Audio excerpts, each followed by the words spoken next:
Episode 181 to 190। भाड़ में जाओ। अनिका कहाँ से आया? अचानक घबराहट में उसके माथे पर ठंडा पसीना आने लगा और अर्जुन ने फोन रख दिया और मुस्कुराया। अनिका, तुम यहाँ क्या कर रही हो? अर्जुन को नाश्ता देते हुए अनिका ने अपने पति को मजे से देखा, जो बहुत ज्यादा पसीना बहाने लगा था। अपनी बाहों और पैरों को क्रॉस करके उसने नकली अहंकार से अर्जुन को देखा और पूछा, तो ये 100 बिलियन और दुनिया की 70% संपत्ति के बारे में क्या है? अर्जुन घबरा गया और अपने हाथों को इधर उधर फेंकने लगा। उसे समझ नहीं आ रहा था कि उन्हें कहाँ रखें। अरे नहीं, क्या ये झूठ का अंत हो सकता है? अर्जुन खड़ा हो गया। ठीक है, मैं तुम्हें सच बताऊंगा। अनिका के कंधों को मजबूती से पकड़ते हुए अर्जुन की आंखें अति उत्साह से चमक उठीं। अनिका, मैं अर्जुन कपूर वास्तव में दुनिया के सबसे अमीर उत्तराधिकारियों में से एक हूँ। मेरा परिवार बहुत अमीर और बहुत शक्तिशाली है और मुझे 100 बिलियन का भत्ता दिया गया है। क्या? अनिका दंग रह गया। वह हैरानी से उसकी ओर पलकें झपका रही थी, इससे पहले कि उसकी खाली निगाहें गुस्से में बदल गईं। क्या हुआ? मजाक करना बंद करो, यह मजाक नहीं है। वह इस पर कैसे यकीन कर सकती थी?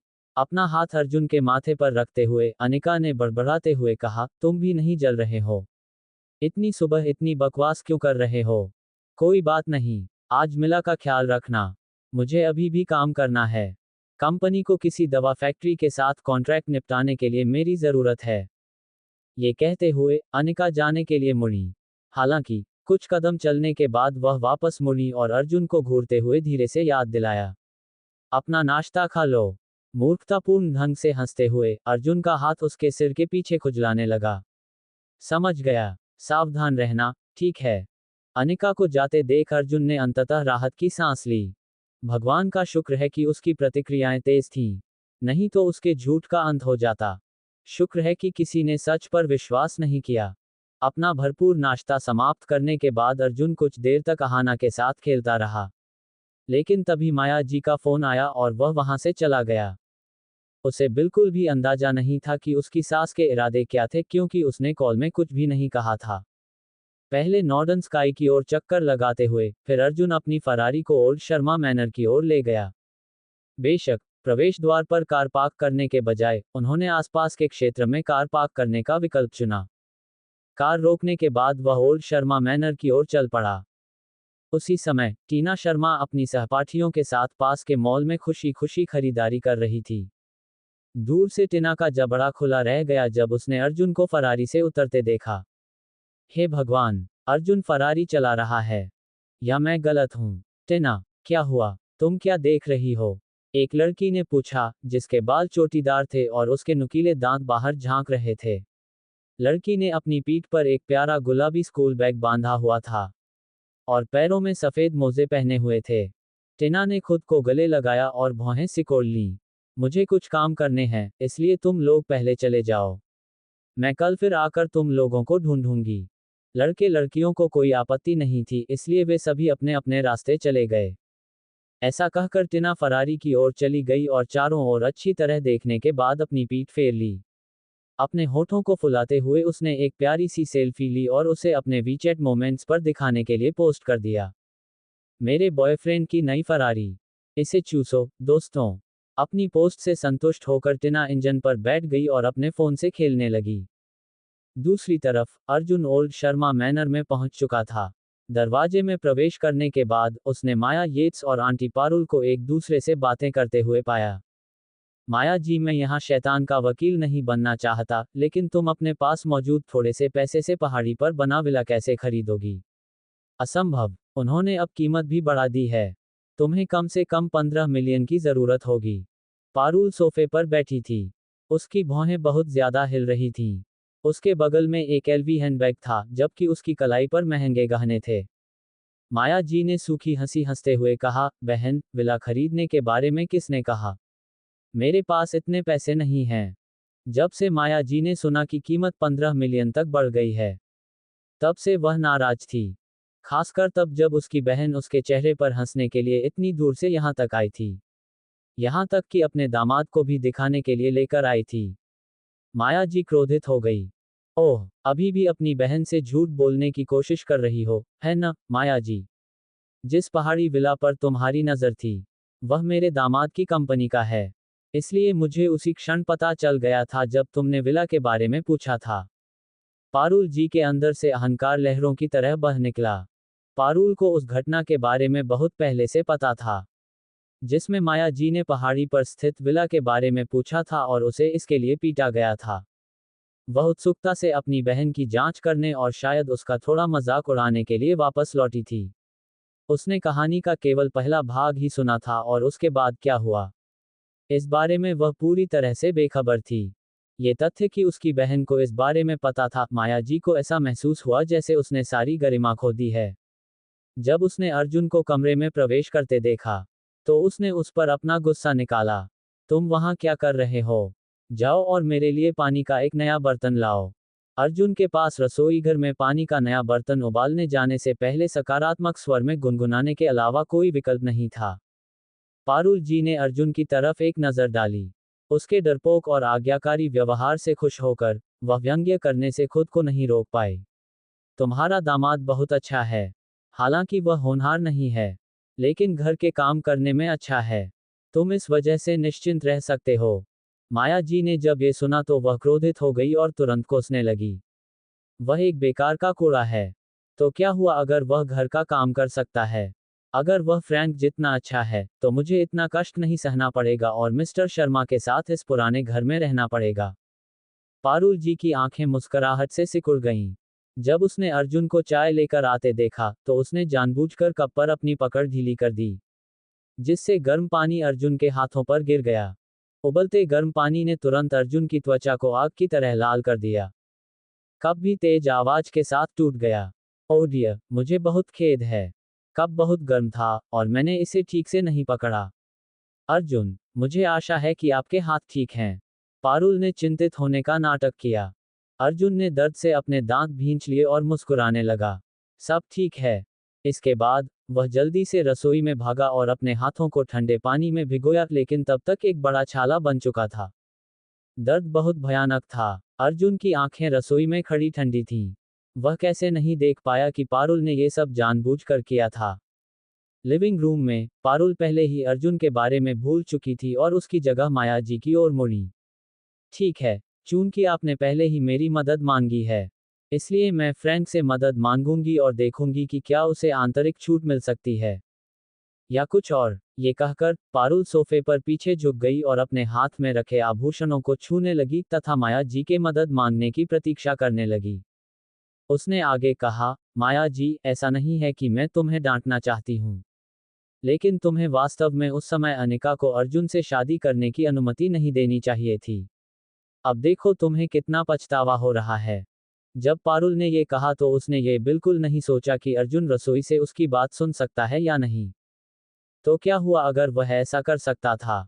वह एक काय के अलावा कुछ नहीं था। उसी समय अर्जुन रसोई से बाहर चला गया। लिविंग रूम में लौटने से पहले उसने अपने जलने पर कुछ दवा लगा ली थी।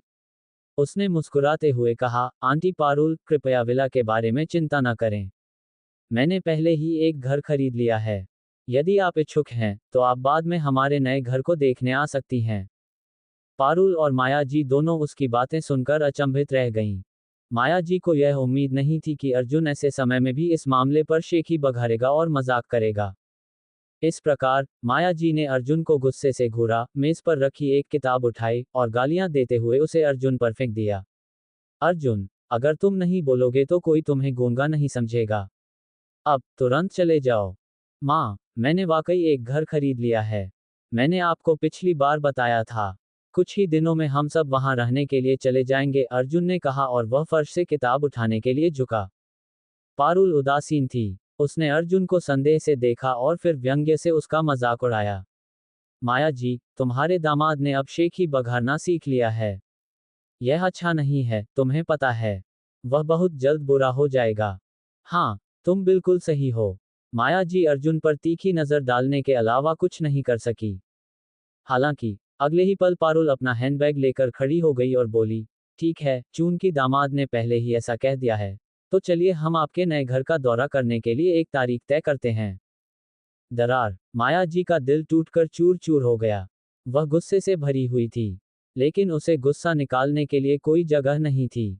उसने अर्जुन को घूर कर देखी, खड़ी हुई और उसके चेहरे पर जोरदार थप्पड़ मारा। चले जाओ, तुम्हें अपना बड़ा मुंह खोलने के लिए किसने कहा? अर्जुन ने हंसते हुए कहा कि एक बार जब अहाना को हॉस्पिटल से छुट्टी मिल जाएगी, तो वे दोनों एक साथ नए घर में चले जाएंगे। इससे माया जी इतनी नाराज हो गई कि उसने उसकी आकृति गायब हो जाने के बाद भी उसे बहुत देर तक कोसा। अर्जुन के चले जाने के बाद पारुल जी ने दुखी होने का नाटक किया और माया जी से कहा, माई, तुम्हारा ये दामाद वाकई बेकार है। तुम्हें उसे एक अच्छा सबक सिखाना चाहिए। हालांकि जब से उसने ऐसा कहा है, मैं ये देखने के लिए उत्सुक हूं कि उसने किस तरह का घर खरीदा है। पारुल जी वहां से चली गई। इसके तुरंत बाद उसने अपने पति, बेटी और दामाद को इस मामले के बारे में बताया। साथ ही उसने कई रिश्तेदारों को भी इसकी सूचना दी और कहा कि जब अहाना को हॉस्पिटल से छुट्टी मिल जाएगी, तो वे सभी माया जी से मिलने उसके नए घर आएं। जाहिर है, परिवार के सदस्य सिर्फ अपना अपमान देखना चाहते थे। इस घटना से माया जी को बहुत गुस्सा आया और वह कई दिनों तक बीमार रही। हालांकि वह स्थिति को ठीक नहीं कर पाए। अर्जुन ओल्ड शर्मा मैंशन से निकलकर पार्किंग की ओर चल पड़ा। वह बस फरारी की चाबी निकालने ही वाला था कि तभी एक सुंदर लड़की आई और उसे पीछे से गले लगा लिया। उसने खुशी से कहा, अर्जुन, तुमने वाकई खुद को बहुत अच्छी तरह से छुपाया है। तुम अब फरारी भी चला रहे हो। टीना शर्मा। जब अर्जुन ने पलट कर देखा तो उसने देखा कि टीना अपनी दोनों बाहें छाती पर रखे हुए, चेहरे पर मुस्कान लिए उसकी ओर देख रही थी। आज उसने जो कपड़े पहने थे उससे उसकी नाभि दिख रही थी। उसकी पैंट भी उसकी पतली और पीली कमर को उजागर कर रही थी। उसने अपने चेहरे पर बेहतरीन मेकअप किया हुआ था। अभी गले लगाने के दौरान उसने अपनी पीठ पर कोमलता महसूस की जो बहुत वास्तविक लग रही थी। इस छोटी लड़की का विकास अच्छी तरह हुआ था। तुम यहाँ क्या कर रहे हो? अर्जुन ने संदेह से पूछा। अपने हाथ में फोन लेकर टीना ने एक छोटा वीडियो चलाया, जिसमें अर्जुन के कार में बैठने का दृश्य था। फिर उसने मुस्कुराते हुए धमकी दी, अर्जुन, अगर मेरी चचेरी बहन ये देखेगी, तो वह क्या सोचेगी? अर्जुन ने अपनी बाहें उठाईं और टीना के हाथ में वीडियो देखा। उसने फोन पकड़ने के लिए हाथ बढ़ाया। तुम्हें क्या चाहिए? अर्जुन ने पूछा। टीना इस बारे में कुछ भी कहने से नहीं कतराती थी। उसने अर्जुन की बांह पकड़ी और आत्मीयता से मुस्कुराए। पिछली बार मैं आपके व्यवसाय के बारे में चुप रही थी, इसलिए इस बार मैं इसे कैसे बताऊं? मुझे आपसे कुछ पैसे मिलने चाहिए। अर्जुन ने भौहें सिकोड़ी और टीना की ओर देखा। इस लड़की ने अपना शरीर उसके शरीर से चिपका रखा था और उसके उत्तेजक व्यवहार से उसकी सांस फूल रही थी। बस बताओ, तुम क्या चाहती हो? अर्जुन ने पूछा। मुझे कुछ दिनों के लिए कार चलाने दो। टीना ने बात को घुमाने की कोशिश नहीं की और चाबी ले ली। यह एक फरारी कार थी, जिसे उसने पहले कभी नहीं चलाया था। अगर वह इसे स्कूल ले जाती, तो यह बहुत ही शानदार होती। इसलिए, चाहे कुछ भी हो, वह आज अर्जुन से फरारी उधार लेगी। अर्जुन ने भौहें सिकोड़ी, एक पल के लिए इसके बारे में सोचा और फिर अपना सिर हिलाते हुए कहा, नहीं, कार मेरी नहीं है। टीना तुरंत चिंतित हो गई और बोली, तुम्हारी नहीं? अर्जुन, यह मजाक मजेदार नहीं है। कौन तुम्हें ये कार उधार देगा? क्या ऐसा हो सकता है कि अर्जुन उसे कार उधार नहीं देना चाहता था, इसलिए उसने जानबूझकर ऐसा बहाना बनाया? ये वास्तव में मेरा नहीं है। ठीक है, मुझे परवाह नहीं है। मुझे कार चाहिए। अगर आप मुझे कार उधार नहीं देंगे, तो मैं अनिका को वीडियो भेज दूंगी और उसे ये भी बता दूंगी कि पिछली बार क्या हुआ था। टीना गुस्से में थी। वह कार के बोनट पर घमंड से बैठ गई, जिससे साफ पता चल रहा था कि वह अपनी जगह से हिलेगी नहीं। अर्जुन असहाय था। उसने चाबी निकालने और टीना की ओर फेंकने से पहले इधर उधर देखा। ठीक है, मैं तुम्हें इसे 2 दिन चलाने दूंगा, सिर्फ 2 दिन। उसके बाद तुम्हें इसे मुझे वापस करना होगा। ये कार वास्तव में मेरी नहीं है। टीना ने अर्जुन की बातों पर बिल्कुल ध्यान नहीं दिया। जब उसे अर्जुन से चाबी मिली तो वह बहुत खुश हुई। वह ड्राइवर की सीट पर बैठने के लिए बड़ी बेसब्री से इंतजार कर रही थी। तभी वह उत्साह से चिल्लाई, अर्जुन, कार में बैठो। मैं तुम्हें घुमाने ले जाऊंगी। कार में बैठने से पहले अर्जुन ने कड़वी मुस्कान दी। दोनों ने शहर में घूमकर यह काम किया। उसके बाद टीना ने अर्जुन को हॉस्पिटल पहुंचाया और वापस निकल पड़ी। जिस दिशा में टीना गायब हो गई थी, उस ओर देखते हुए अर्जुन केवल अपना सिर हिला सकता था।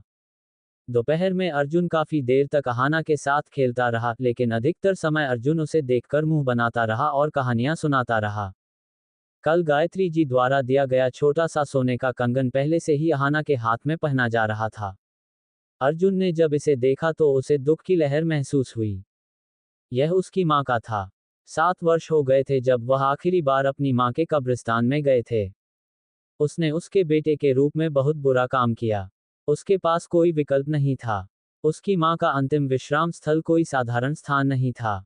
रोजर कपूर ने खुद ही दसियों हजार हेक्टेयर जमीन का एक टुकड़ा खरीदा था। इसे एक प्राचीन शाही मकबरे की नकल में बनाया गया था। अब कब्रिस्तान पर गायत्री जी के लोगों का कड़ा पहरा था। वार्ड से निकलकर वह स्वास्थ्य लाभ के लिए बने बगीचे में आ गया।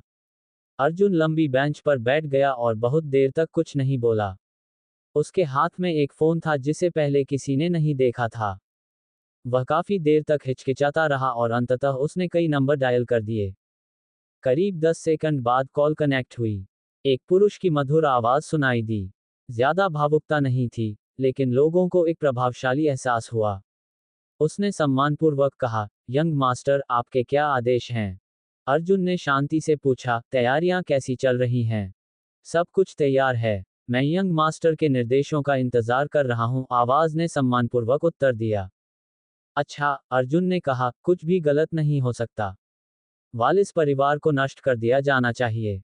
कुछ दिनों में आपको सिरस मैनर में आयोजित भोज में शामिल होना चाहिए। हम वहां मिलेंगे। हाँ, यंग मास्टर। अर्जुन ने फोन रख दिया और क्षितिज पर डूबते सूरज की चमक को देखता रहा, अपनी भावनाओं को शांत करने में असमर्थ। गायत्री जी और वालिस परिवार से निपटने के लिए वह 13 वर्षों से तैयारी कर रहा था। 12 साल की उम्र से ही उन्होंने अपनी मां की मौत के कारणों की जांच में 6 साल बिता दिए थे। 18 साल की उम्र में उन्होंने गियाडा के साथ समझौता कर लिया और कपूर परिवार को छोड़ दिया। इसके बाद उन्हें अपनी मां की मौत की जांच करने में 4 साल और लग गए। गायब हो गया और खुद को समाज के निचले तबके में शामिल कर लिया। और 3 साल तक एक अपव्ययी व्यक्ति की बदनामी झेली। शुरू में अर्जुन ने सोचा कि वह सब कुछ छोड़ सकता है, क्योंकि उसके पास अनिका और अहाना थे। हालांकि, कल गायत्री जी की छुट्टी अचानक यात्रा ने अर्जुन के लिए खतरे की घंटी बजा दी। इस महिला ने कभी भी उसे जाने देने के बारे में नहीं सोचा था। वालिस परिवार का एक छिपा हुआ एजेंडा था।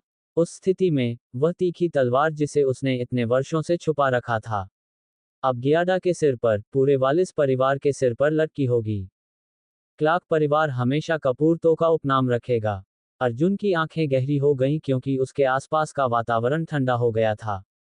अर्जुन अनिका और अहाना की खातिर गुमनाम रहने को तैयार था। हालांकि, अब उसके पास कोई और विकल्प नहीं था।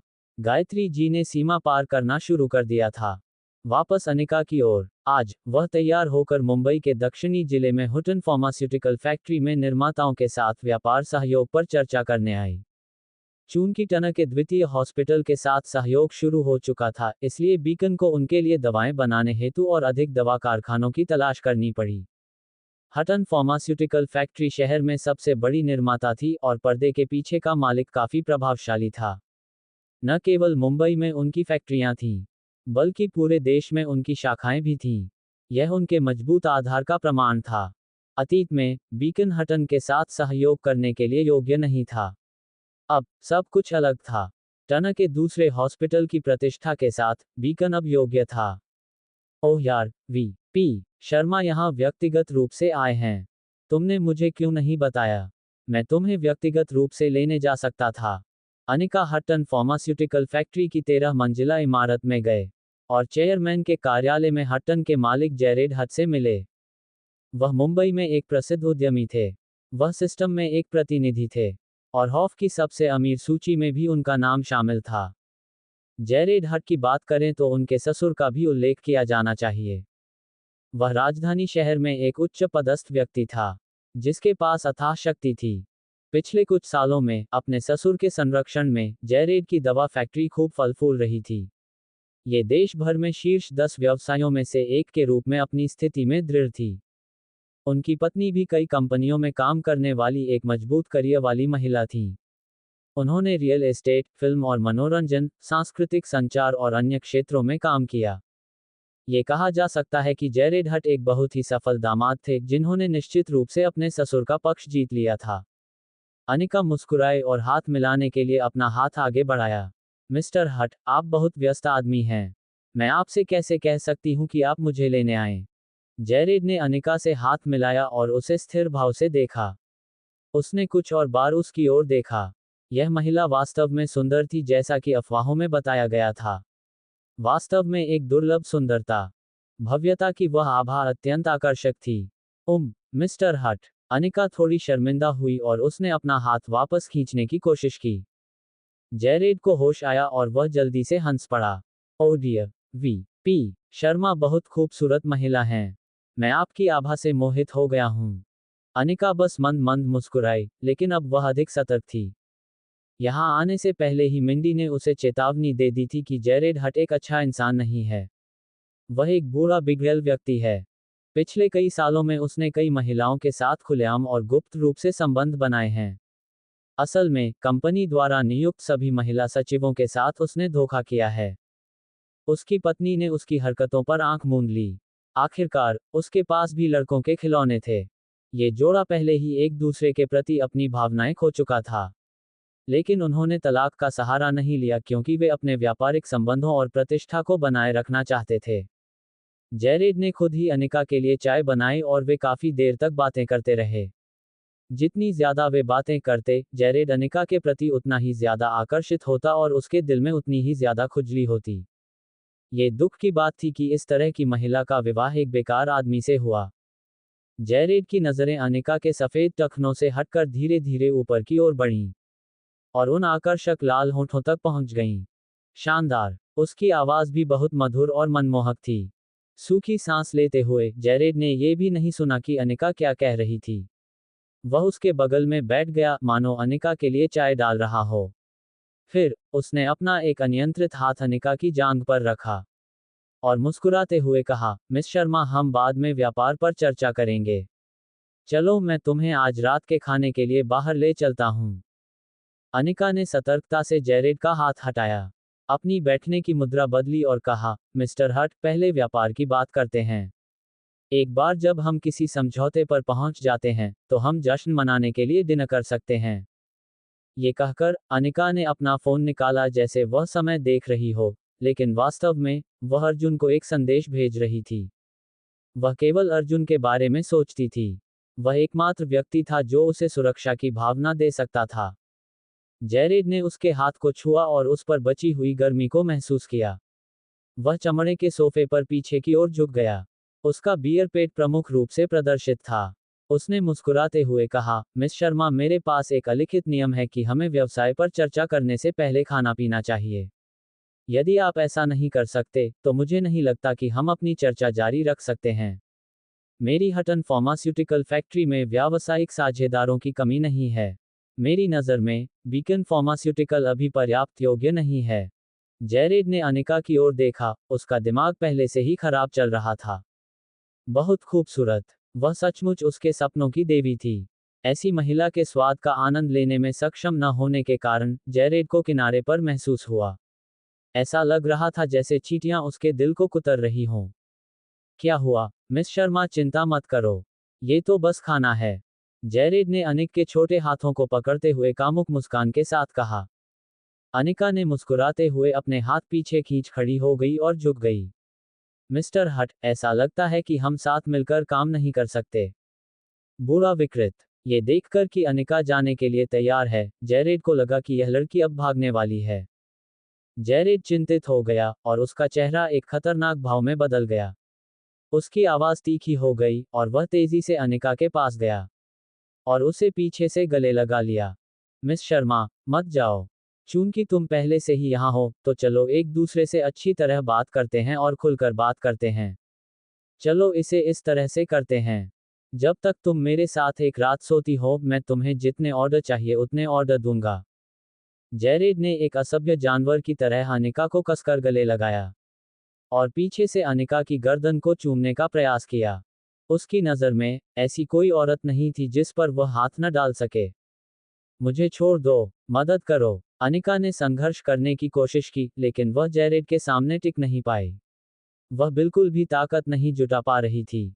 इसके अलावा उसे चक्कर आ रहा था और धीरे धीरे उसका शरीर पर नियंत्रण खत्म हो रहा था।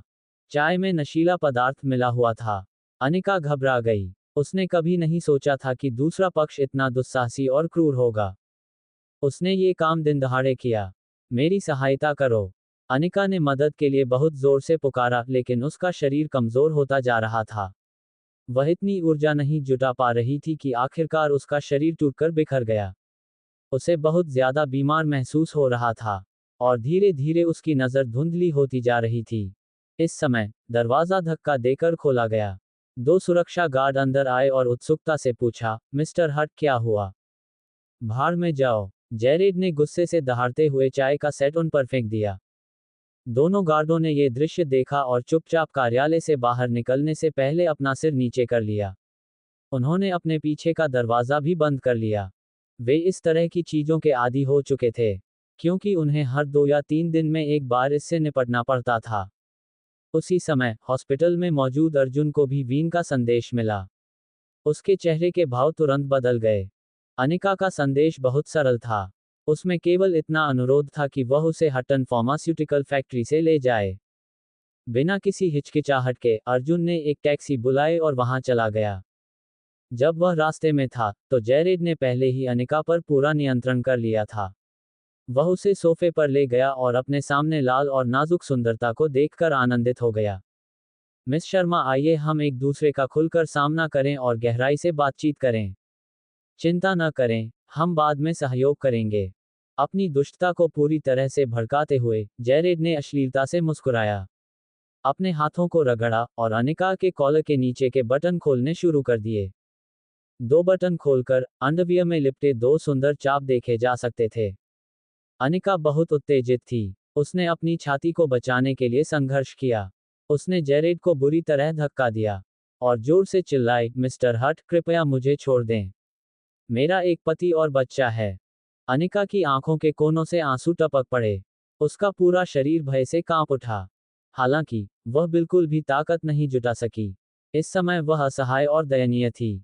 मैंने तुम्हारे उस बेकार पति के बारे में सुना है। वैसे भी उसमें इतनी अच्छी बात क्या है? जब तक तुम मेरी रखेल बनने के लिए राजी हो जाओगी, मैं वादा करता हूं कि तुम एक आलीशान जिंदगी जियोगी और पैसों की कोई कमी नहीं होगी। जेरेड ने अपनी हरकतें बंद नहीं की। उसने अपने सूखे होठों को चाटा और उसकी आंखें चौड़ी हो गईं। उसकी सांसें भी तेज हो गईं। टकराना। जेरेड हट। अचानक कार्यालय का दरवाजा जोर से लात मारकर खोला गया। जेरेड डर के मारे जमीन पर गिर पड़ा। जब उसने उस व्यक्ति को देखा तो वह जल्दी से उठा और विनम्रतापूर्वक उसके पास गया। घबराते हुए उसने कहा, हनी, तुम यहाँ क्यों हो? वह जेरेड हट की पत्नी सैंडी लोगन थी। लोगान परिवार कैपिटल सिटी के 8 बड़े परिवारों में से एक था। सैंडी लोगान केमैन लोगान की एकमात्र बेटी थी। केमैन लोगन परिवार के मुखिया थे, कैपिटल सिटी में एक बड़े नाम थे। वे CCAAT की लाइसेंस प्लेट वाली पुरानी ऑडी A6L से घूमते थे।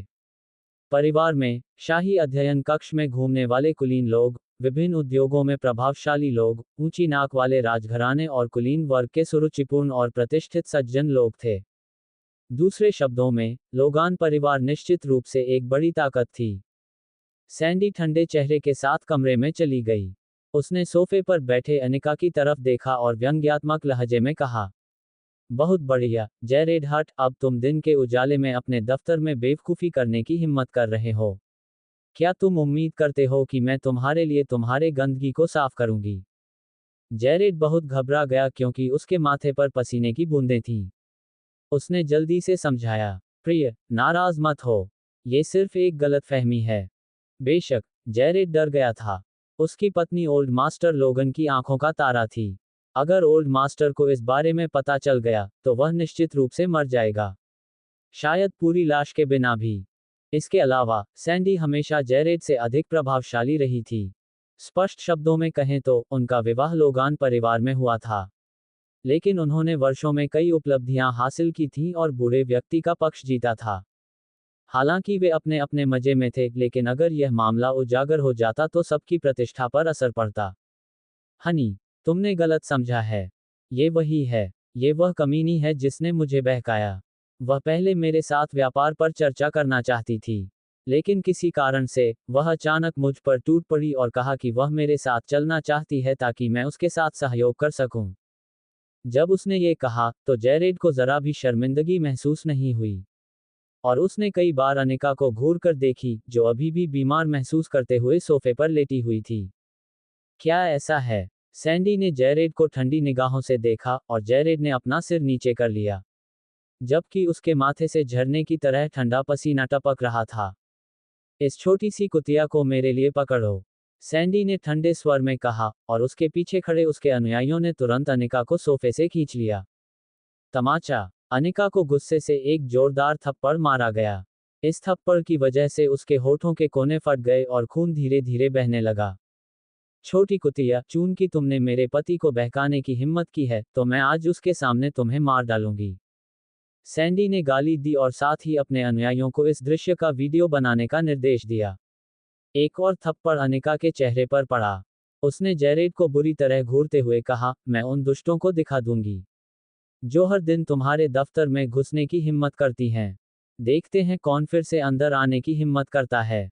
सैंडी इस मामले को तुरंत निपटाना चाहती थी, और हमेशा के लिए इस मामले को निपटाना चाहता था। उसके चेहरे पर करीब 1 दर्जन वार के बाद, अनिका के गालों के दोनों तरफ लाल और सूजे हुए खून थे, और उसके मुंह में खून भर गया था। वह इस तरह की मार को झेलने में पूरी तरह से असमर्थ थी, और उसका पूरा शरीर दर्द से हिंसक रूप से कांप रहा था। नहीं, मैंने नहीं, अनिका ने कमजोरी से अपना सिर हिलाते हुए कहा। तुम्हारी हिम्मत अब भी जवाब देने की है। सैंडी की आंखें पथरा गई। उसने अनिका के बाल पकड़े, उन्हें जोर से घुमाया, और फिर से 2 बार हथकड़ी लगाई। उसी समय, उसने मेज पर रखी चाय उठाई और उसे अनिका के चेहरे पर फेंक दिया और भयंकर गालियां बकने लगी। मैं एक नज़र में ही जान गई कि तुम एक दुष्ट हो। तुम्हारे पूरे शरीर से एक दुष्ट की बदबू आती है। मेरे पति को बहकाओगी, मैं आज तुम्हें मार डालूंगी, साले। थप्पड़। तुम्हारी हिम्मत है कि तुम व्यापार के अवसरों के लिए अपना शरीर बेच दो, है ना? तुम्हें यहाँ आने के लिए किसने कहा? तुम किस कंपनी के लिए काम करते हो? क्या बकवास है? तमाचा। तुम्हारा चेहरा अच्छा दिखता है, लेकिन तुम इतना घिनौना काम करने की हिम्मत कैसे कर सकती हो? क्या दूसरे लोगों के पति इससे बेहतर हैं? क्या तुम्हें पर्याप्त चुदाई नहीं मिल रही है? या तुम बस और चुदाई की चाहत में हो? धमाका, धमाका। सैंडी ने उसे कुछ और बार मारा जब तक कि वह थक नहीं गई। इस समय तक, अनिका का चेहरा पहले से ही हथेलियों के निशानों से भरा हुआ था, और उसके बाल नीचे लटक रहे थे। वह बहुत मासूम लग रही थी। अनिका की पिटाई को देखकर जैरेड का मुंह खुला का खुला रह गया, और उसका दिल भय से भर गया। इसके बावजूद, जब उसने देखा कि सैंडी इतनी पिटाई से थक गई है, तो उसने जल्दी से एक मंद मुस्कान के साथ उसे चाय परोसी। प्रिय, इसे पियो। सैंडी ने चाय के लिए हाथ बढ़ाया, और एक घूंट लेने से पहले ठंडे स्वर में कहा, तुम दोनों, इस कुतिया को नीचे चौक पर ले आओ, ताकि कंपनी में हर कोई देख सके कि यह कुतिया कैसी दिखती है। जब जैरेड ने ये सुना तो उसे पता चल गया कि अब सब कुछ खत्म हो चुका है। प्रिय, इतनी दूर जाने की कोई जरूरत नहीं है। शायद वह इस व्यवसाय के अवसर के लिए बहुत उत्सुक है। चलो उसे छोड़ देते हैं, जैरेड ने खुद को मजबूत किया और कहा। क्यों, अब तुम्हें इस दुष्ट के लिए दुख हो रहा है? सैंडी ने गंभीरता से कहा। नहीं, बिल्कुल नहीं। जैरेड ने तुरंत अपना सिर आगे पीछे हिलाया। जल्द ही, सैंडी के 2 अनुयायियों ने वेन को एक मरे हुए कुत्ते की तरह दवा कारखाने की पहली मंजिल पर स्थित चौक पर घसीट लिया। उसने तुरंत सैकड़ों कर्मचारियों का ध्यान आकर्षित किया जो अब तमाशा देख रहे थे। मैंने सुना है कि इस महिला ने मिस्टर हट को बहकाए, और मिस लोगन ने उसे रंगे हाथों पकड़ लिया। वह वाकई इसकी हकदार है। हा, बस उसे मार डालो और बात खत्म करो। इस तरह की औरत को पीट पीट कर मार डालना चाहिए। मिस लोगन ने सही काम किया। दर्शक इस विषय पर लंबी चर्चा कर रहे थे। अरे कुतिया, मैंने सुना है कि वह अपने शरीर का इस्तेमाल करके मिस्टर हट से हमारी फैक्ट्री में सहयोग करने की भीख मांगना चाहती थी। वह बहुत बदचलन औरत है। हर कोई विस्मय से अनिका को देख रहा था, जिसे चौक के बीच में एक खंभे से बांधा गया था। वे उसकी निर्दयतापूर्वक निंदा कर रहे थे। आंखों के कोनों में आंसू भरकर अनिका ने धीरे से सिसकते हुए कहा, नहीं, मैंने ऐसा नहीं किया। किसी ने उसकी बात नहीं सुनी। यदि उन्होंने ऐसा किया भी तो वे ऐसा दिखावा करेंगे कि उन्होंने ऐसा नहीं किया। वे सभी फैक्ट्री में कर्मचारी थे, तो फिर उन्हें अपने चेयरमैन द्वारा की जा रही गड़बड़ियों के बारे में कैसे पता नहीं चला? यह महिला गलत समय पर गलत जगह पर थी। ये वाकई दुर्भाग्यपूर्ण था। अनिका दर्द से कराह उठी। सैंडी ने उसके बाल पकड़े, सबको उसका चेहरा दिखाया और ठंडे स्वर में कहा, अच्छी तरह देखो, एक बदचलन औरत ऐसी दिखती है। ये सबसे प्रत्यक्ष और प्रभावशाली दृष्टिकोण था। सब लोग देखते रहे, लेकिन उन्हें सांस लेने की भी हिम्मत नहीं हुई। उसे बहुत बुरी तरह पीटा गया था। उसी समय अर्जुन एक टैक्सी में हटन फार्मास्यूटिकल फैक्ट्री पहुंचा। फैक्ट्री के प्रवेश द्वार पर उसने अंदर से तरह तरह की गालियां और शोरगुल सुना। अरे मिस्टर, अंदर क्या हो रहा है? अर्जुन ने दरवाजे पर खड़े सुरक्षाकर्मी से सिगरेट देते हुए पूछा। बूढ़े दरबान ने सिगरेट ली और अफसोस से अपना सिर हिलाया। एक महिला है जिसने मिस्टर हट को बहकाया, और उसे हमारी महिला बॉस ने रंगे हाथों पकड़ लिया। उसे बुरी तरह पीटा गया और अब उसे लोगों के सामने प्रदर्शित किया जा रहा है। हाँ, वह महिला भी बहुत सुंदर है और बहुत प्यार से बोलती है। वह ऐसा कैसे कर सकती है? बूढ़े दरबान ने फिर से आह भरी। अर्जुन ने सिर हिलाया और उस दिशा में देखा जहां भीड़ जमा थी। अचानक एक तीखी चीख सुनाई दी, मैंने नहीं किया। वह था अनिका की आवाज। एक पागल की तरह अर्जुन भीड़ में घुस गया। जब उसने देखा कि अनिका को एक लकड़ी के खंभे से बांधकर उसके हाथों से लटका दिया गया है, तो वह पूरी तरह पागल हो गया।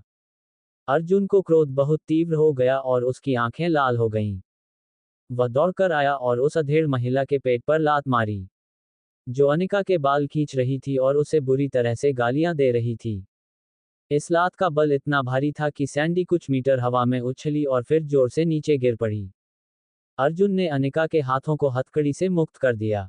उसकी पीली कलाई की त्वचा रगड़कर कच्ची हो गई थी और आग की तरह लाल हो गई थी। वह अपनी बाहों में कमजोर पड़ी हुई अनिका को घूरता रहा। उसका चेहरा चोटों से भरा हुआ था, और उसके आसपास का तापमान शून्य से नीचे गिर गया था। यह आभा इतनी तीव्र थी कि हर कोई घबरा गया और उसे सांस लेने में कठिनाई होने लगी। ठीक इसी समय सैकड़ों लोगों से भरा पूरा चौक मृत सन्नाटे में डूब गया। हर कोई इस आदमी को देखकर हैरान रह गया जो अचानक वहां पहुंचा था। कितना प्रबल हत्यारा इरादा! अनिका, ऐसा क्यों है? अनिका को अपनी बाहों में लगभग बेहोशी की हालत में देखकर अर्जुन की आंखों से अफसोस और दर्द के आंसू बहने लगे। क्यों? उन्होंने तुम्हारे साथ ऐसा व्यवहार क्यों किया? भाड़ में जाओ। यह आदमी कौन है? इसने मिस लोगन को लात मारने की हिम्मत की। सुरक्षा! उसे तुरंत पकड़ो। उसे मार डालो। उसने मिस लोगन को मारने की हिम्मत की है। उसे भागने मत दो। कुछ लोगों को होश आ गया। समूह उन्माद से प्रेरित होकर वे अंदर घुसकर अर्जुन को पीटना चाहते थे।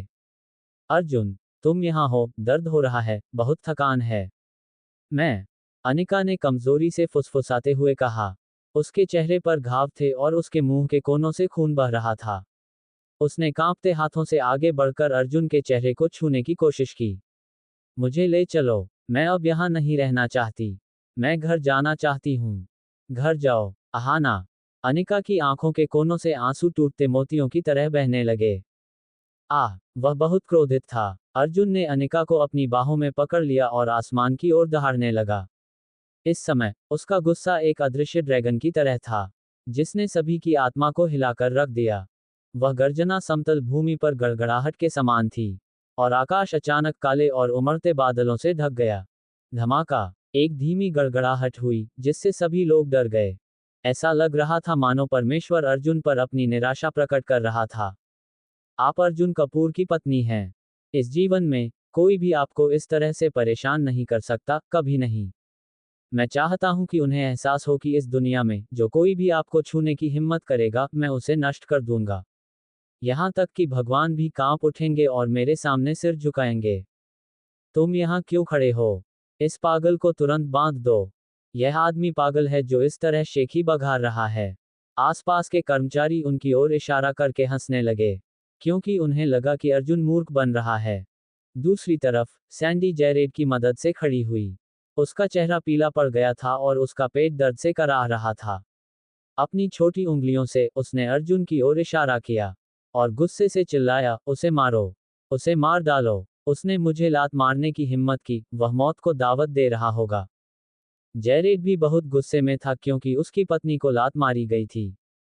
वह तुरंत सुरक्षाकर्मियों की एक टीम लेकर अर्जुन पर टूट पड़ा। हालांकि इस समय अर्जुन की आभा बर्फीली हत्या के इरादे से फट गई। ये दर्शकों के बीच एक ठोस तलवार की तरह चुभ गई। खड़े होने से पहले उन्होंने अनिका को धीरे से नीचे रखा। एक जोड़ी पथराएं आंखें सैंडी को घूर रही थीं। फिर वह उसकी ओर झपटा। उसकी नज़र में उसके सामने खड़े सुरक्षा गार्डों से उसे कोई खतरा नहीं था। जोरदार धमाका। अर्जुन ने बड़ी आसानी से उन कुछ गार्डों को संभाला जो लात खाकर जमीन पर गिरे हुए थे और बिना हिले डुले पड़े थे। ये पता नहीं चल पाया कि वे अभी भी जीवित हैं या मर चुके हैं। फिर अपनी मुट्ठी के एक झटके से उसने सैंडी के चेहरे पर जोरदार मुक्का मारा। दरार। ये नाक की टूटी हुई हड्डी की कर्कश ध्वनि थी। इससे पहले कि सैंडी मदद के लिए पुकार पाती उसके चेहरे पर मुक्का मारा गया और उसकी नाक से खून बहने लगा। तुम्हारे जैसा दयनीय मूर्ख मुझे मारने की हिम्मत कैसे कर सकता है? सैंडी ने जल्दी से अपना चेहरा छिपा लिया। उसकी उंगलियों के बीच से खून टपक रहा था। उसे यकीन ही नहीं हो रहा था। 40 साल से ज्यादा समय से किसी ने उस पर उंगली नहीं उठाई थी, लेकिन आज उस पर हमला हुआ। उसकी वर्तमान स्थिति और पद को देखते हुए उसके सामने खड़ा दयनीय आदमी उसके खिलाफ हाथ उठाने की हिम्मत कैसे कर सका? भाड़ में जाओ, वह पागल है, वह मर जाएगा। खत्म। उसके इस घूंसे के बाद न तो वह और न ही वह महिला अब जाने की उम्मीद कर सकती है। और भी उनके पूरे परिवार सबसे बुरे दौर से गुजरेंगे। ये हमारी मिस लोगन है जो सबसे क्रूर तरीकों से काम करती है। उसके पिता ओल्ड मास्टर लोगन हैं जो कैपिटल सिटी के एक बड़े नेता हैं। यहाँ तक कि मेयर सैंडर्स भी लोगन परिवार के अनुयायी हैं। वह निश्चित रूप से बर्बाद हो गया है। ओल्ड मास्टर लोगन का दत्तक पुत्र सीन लोगन वर्तमान में रिवरडेल में है। वह ग्रीन ड्रैगन कोर्ट का प्रमुख है।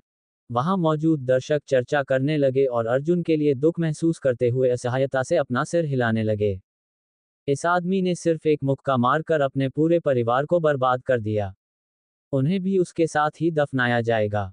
भाड़ में जाओ, तुमने मेरी पत्नी को मारा, मैं तुम्हें मार डालूंगा। जेरेड को पता था कि इस बार उसे अच्छा प्रदर्शन करना होगा, इसलिए वह आगे बढ़ा और अपनी मुट्ठियां लहराने लगा। धप। एक ऊंची किक के साथ अर्जुन ने अपना पैर जेरेड के सिर पर मारा। लात का जोर बहुत जोरदार था। जेरेड का सिर तुरंत चकरा गया और एक जोरदार धमाका हुआ। वह दोनों घुटनों के बल जमीन पर गिर पड़ा। हब्बी। सैंडी चौंक गई। वह दौड़कर आई, अर्जुन को डराने वाली नजर से देखा और चिल्लाई, तुम मर चुके हो। मैं अपने भाई से कहूंगी कि वह तुम्हें मार डाले और उस कुतिया के साथ तुम्हें दफना दे। हम तुम्हारे परिवार को नष्ट कर देंगे। मेरे भाई की ग्रीन ड्रैगन कोर्ट तुम्हारे पूरे परिवार को, यहाँ तक कि तुम्हारे रिश्तेदारों और तुम्हारे परिवार की पुश्तैनी कब्रों को भी मार डालेगी। मैं सब कुछ खोद दूंगी। मैं सारी राख कुत्तों को खिला दूंगी। सैंडी पागलों की तरह चीखी। बचपन से लेकर अब तक उसे कभी नहीं पीटा गया था।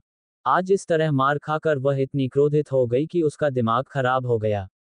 अब उसके दिमाग में केवल एक ही बात थी कि अर्जुन और उस छोटी सी कुतिया को मार डाला जाए। वे मर चुके हैं। ग्रीन ड्रैगन कोर्ट का हत्या आदेश। सीन लोगन एक शैतान है जो पलक झपकाए बिना हत्या कर देता है। मैंने सुना है कि ग्रीन ड्रैगन कोर्ट मुंबई में एक बड़ी ताकत है। यहाँ तक कि कबीर रनावत जैसे किसी व्यक्ति को भी उन्हें कुछ छूट देनी होगी। बेशक वे बिल्कुल भी एक ही स्तर पर नहीं हैं। और ओल्ड मास्टर लोगन ग्रीन ड्रैगन कोर्ट के पीछे खड़े हैं। भीड़ उबलने की स्थिति में पहुंच गई थी। सभी को अर्जुन पर तरस आ रहा था और वे उस पर चिल्लाने लगे, अरे यार, जल्दी से घुटनों के बल बैठो और मिस लोगन से माफी मांगो, नहीं तो तुम्हारा पूरा परिवार मर जाएगा। हालांकि अर्जुन बिल्कुल भी डरा नहीं।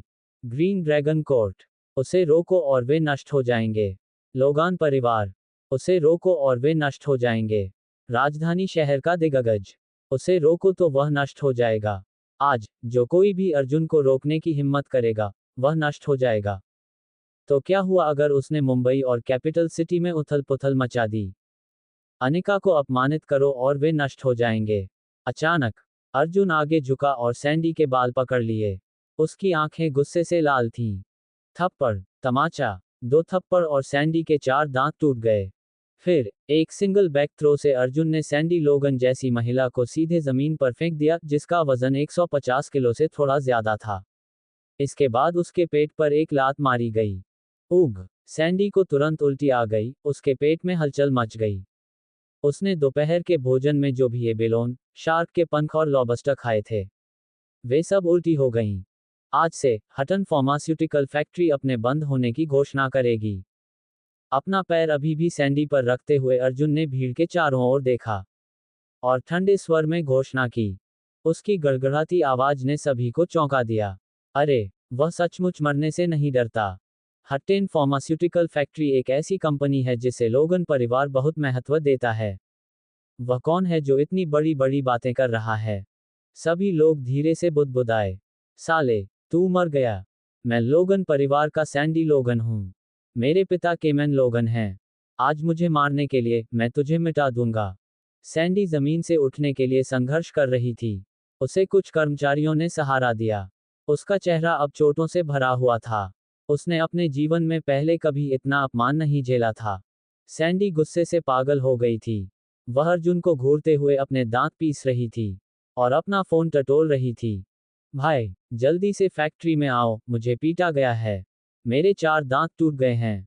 अपने आदमियों को लेकर आओ, ग्रीन ड्रैगन कोर्ट से। जल्दी से यहाँ आओ, मैं उन्हें मारना चाहता हूँ। उन सभी को मार डालो। ये सुनकर सभी को ठंडी सांस मिली। ये पूरी तरह से खत्म हो चुका था। सैंडी का भाई, ओल्ड मास्टर लोगन का दत्तक पुत्र, सीन लोगन, जल्द ही यहाँ आने वाला था। ग्रीन ड्रैगन कोर्ट के लोग भी यहाँ होंगे। ये कैपिटल सिटी की प्रमुख ताकतों में से एक है। अरे नहीं, आज तो वह बच्चा पक्का अपंग हो जाएगा। ये निश्चित रूप से खत्म हो गया है। वह बहुत आवेगी है। अब दया की भीख मांगना बेकार है। सैंडी ने गुस्से में अपना फोन फेंक दिया। सुरक्षा गार्डों की ओर इशारा करते हुए, जो जमीन से उठने के लिए संघर्ष कर रहे थे, उसने जोर से आदेश दिया, मेरे लिए दरवाजा बंद करो। मैं आज उस कमीने और उस कुतिया को अपने सामने मरते हुए देखूंगी। आज सैंडी सभी को यह बताना चाहती थी कि उसे उकसाने वालों का केवल एक ही अंत होगा, मौत। हालांकि अर्जुन अविचलित था और सब कुछ उदासीनता से देख रहा था। इसके बाद उसने चुपचाप अपना फोन निकाल लिया। अरे, वह क्या कर रहा है? क्या वह मदद के लिए पुकार रहा है? बेवकूफ। मुंबई में ग्रीन ड्रैगन कोर्ट के शॉन लोगन से ज्यादा ताकतवर कौन हो सकता है? अगर कबीर रनावत जैसा कोई व्यक्ति भी आ जाए, तो उसे शॉन को मुस्कुराते हुए चाय परोसनी होगी। सबको लगा कि अर्जुन पागल हो गया है। वह खुद को आग के रास्ते पर ले जा रहा है। सैंडी ने भी ठंडे स्वर में उपहास किया। उसके जैसा मूर्ख दूसरों को आदेश कैसे दे सकता है? नमस्ते, old man George. Arjun Anika के पास लौट आया था और उसे अपनी बाहों में कसकर जकड़ लिया था। यंग मास्टर, मैं आपकी क्या मदद कर सकता हूँ? फोन पर जॉर्ज की आवाज थोड़ी परेशान लग रही थी। मैं चाहता हूं कि लोगान परिवार नष्ट हो जाए, अर्जुन ने गंभीर स्वर में कहा। हम, लोगन परिवार? जॉर्ज को झटका लगा। लोगन कैपिटल सिटी के 8 महान परिवारों में से एक थे, और ओल्ड मास्टर लोगन अभी भी बागडोर संभाले हुए थे। यह ऐसा कुछ नहीं था जो आसानी से किया जा सकता था। मुझे परिवार की शक्ति का उपयोग करने की आवश्यकता है। आज, मैं चाहता हूं कि लोगान परिवार पृथ्वी के चेहरे से गायब हो जाए, अर्जुन ने कहा। किस प्रकार की शक्ति? मैं विस्थापन आदेश लागू करना चाहता हूं। विस्थापन आदेश तब तक लागू नहीं किया जाना चाहिए, जब तक कि यह परिवार या देश के लिए जीवन मरण का मामला न हो। विस्थापन आदेश? जॉर्ज ने ठंडी हवा में सांस ली और चिंतित होकर कहा, यंग मास्टर, आपको ऐसा नहीं करना चाहिए। विस्थापन आदेश कोई मजाक नहीं है। आप बहुत बड़ी दहशत फैला देंगे। इसके अलावा, मैडम वालिस मेरे ठीक बगल में हैं, उन्होंने कहा। गायत्री वालिस? उसने क्या कहा? अर्जुन की भौहें तन गईं और उसकी आवाज धीरे धीरे धीमी हो गई। उसने कहा कि आज के बाद, यदि आप परिवार के पास वापस नहीं लौटते हैं, तो आपको परिवार की किसी भी संपत्ति और शक्ति का उपयोग करने का कोई अधिकार नहीं होगा। भाड़ में जाओ। गायत्री वालिस, वह मरने लायक थी। अर्जुन बहुत क्रोधित था। वह अपनी बाहों में कमजोर पड़ी हुई अनिका को घूरता रहा। अगर उसने शुरू से ही अनिका को अपनी पहचान बता दी होती, और पूरी दुनिया को बता दिया होता कि वह कपूर परिवार की युवा मैडम है, तो क्या उसे अभी भी इस तरह के अपमान और दुर्व्यवहार का सामना करना पड़ता? अर्जुन नाराज था। वह सभी के लिए चेतावनी के रूप में लोगान परिवार को नष्ट करना चाहता था। गायत्री जी से कहो, अगर उसने आज मुझे लोगान परिवार को नष्ट करने से रोकने की हिम्मत की, तो उसके साथ मेरा समझौता अमान्य हो जाएगा। भले ही पूरा कपूर परिवार दांव पर लगा हो, लेकिन उनके ऊपर लटकी तेज तलवार आज रात गिर जाएगी और वालिस परिवार को खत्म कर देगी। उसके बाद दुनिया में कोई भी वालिस नहीं बचेगा। इसके बाद अर्जुन ने फोन पर गरजते हुए कहा, अब मैं परिवार के विस्थापन आदेश को लागू करना चाहता हूं। यंग मास्टर, कृपया मेरी बात सुनिए। जॉर्ज बहुत घबरा गया था कि उसका चेहरा भी बदल गया था। फिर भी कॉल पहले ही कट चुकी थी।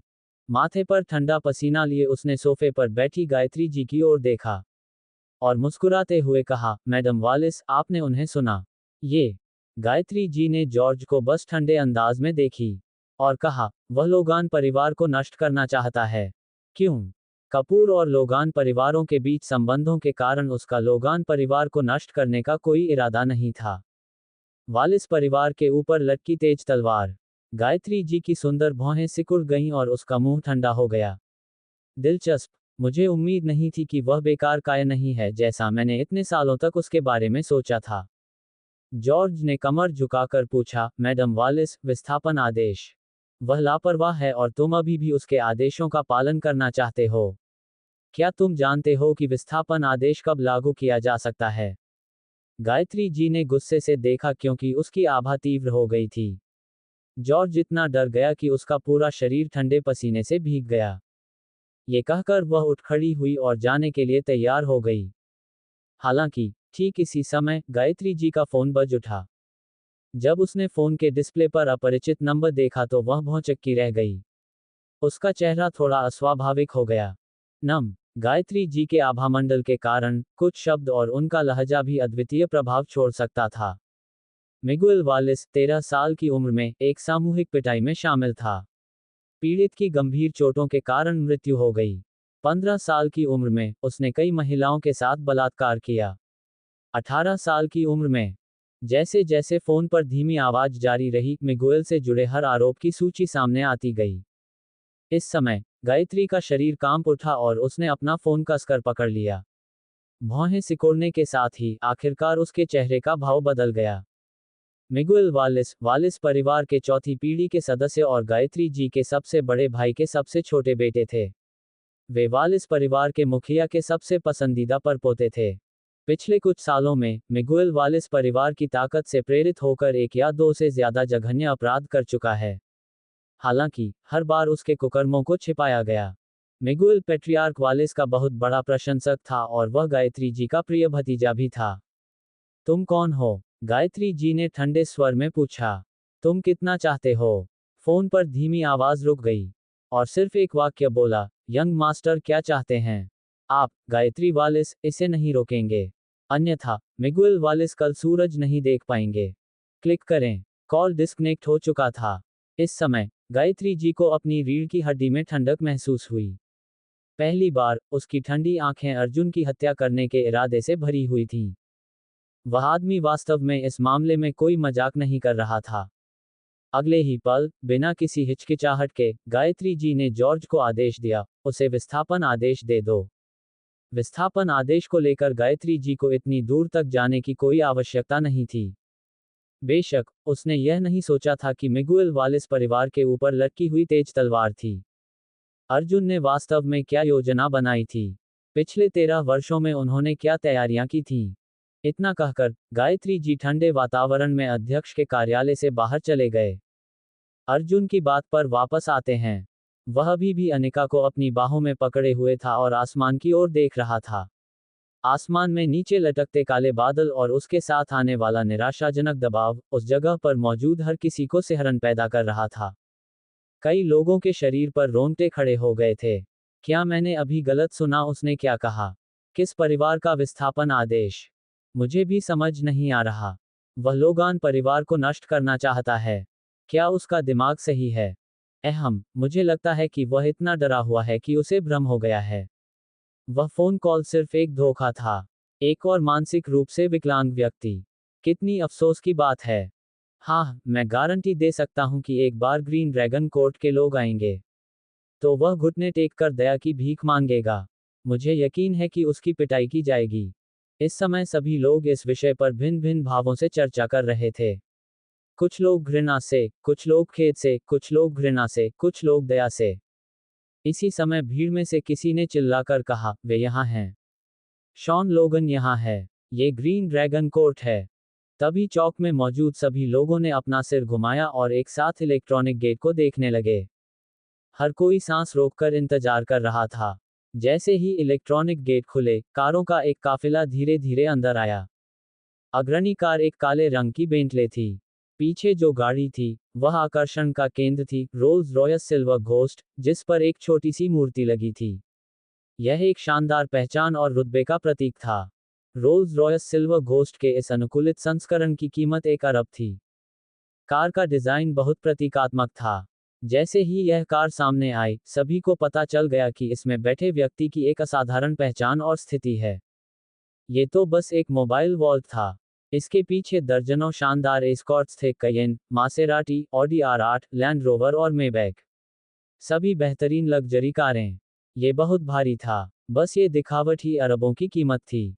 इसके अलावा, रोल्स रॉयस की चिकनी चमक धुंधले आकाश को प्रतिबिंबित करती थी, जिससे उसे एक ज्वलंत और विस्मयकारी उपस्थिति मिलती थी। क्या बकवास है। Rolls Royce silver ghost, Maybach, ये सब बहुत शानदार कारें हैं। बहुत बढ़िया। क्या ये ग्रीन ड्रैगन कोर्ट है? कबीर रनावत की उनसे कोई तुलना नहीं हो सकती। वे बॉस हैं। अरे नहीं, आज इस बच्चे का अंत हो गया। उसने ग्रीन ड्रैगन कोर्ट को भड़का दिया है। बस अब उसके शव को लेने का इंतजार करो। चौक के एक तरफ सभी आलीशान कारें खड़ी थीं। उसके बाद एक के बाद एक दरवाजे खुल गए। काले सूट पहने दर्जनों लोग कार से उतरकर गंभीरता से खड़े थे। वे सभी रोल्स रॉयस सिल्वर घोस्ट के चारों ओर सम्मानपूर्वक खड़े थे और मालिक का इंतजार कर रहे थे। ये संरचना ही काफी डरावनी थी। ये बिल्कुल इतालवी माफिया की शक्ल जैसा दिख रहा था।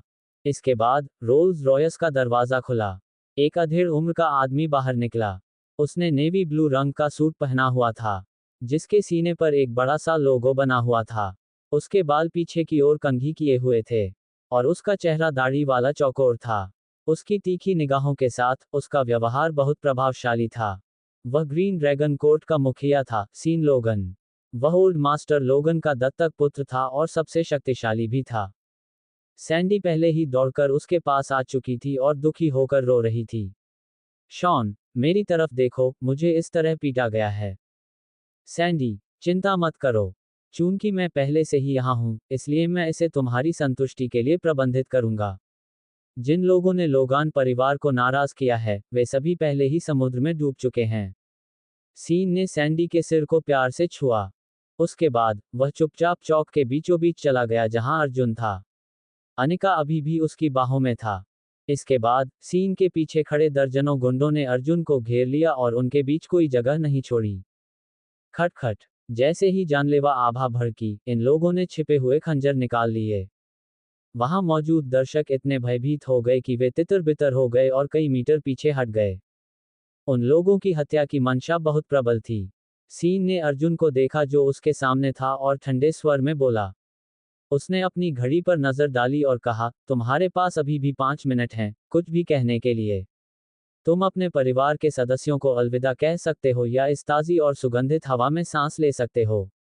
ये तुम्हारे पूरे जीवन के सबसे आरामदायक 5 मिनट होंगे, क्योंकि 5 मिनट के बाद मेरे भाई तुम्हारे मांस के टुकड़े टुकड़े करना शुरू कर देंगे। सीन अहंकार से भरा हुआ था। उसकी आंखों में एक ठंडी जानलेवा चमक थी। वह इस मंच पर एक कलाकार था जो अपना खुद का शो कर रहा था। बेशक, अगर तुम मरना नहीं चाहते, तो तुम अभी घुटने टेक सकते हो और एक कुत्ते की तरह मेरी बहन के पास जाकर उससे माफी मांगो। अगर वह तुम्हें माफ कर देती है, तो मैं तुम्हारे चारों हाथ पैर तोड़ दूंगा। नहीं, मैं उसे माफ नहीं करूंगी। मैं चाहती हूं कि वह उस कुतिया के साथ मर जाए। सैंडी पास आए और अर्जुन को गुस्से से घूरते हुए गुर्राने लगी। वह अर्जुन को मरवाना चाहती थी। वह चाहती थी कि उसे यातना देकर मारा जाए और वह दया की भीख मांगे। सीन ने अपना सिर हिलाया और कहा, तो फिर कोई और विकल्प नहीं है।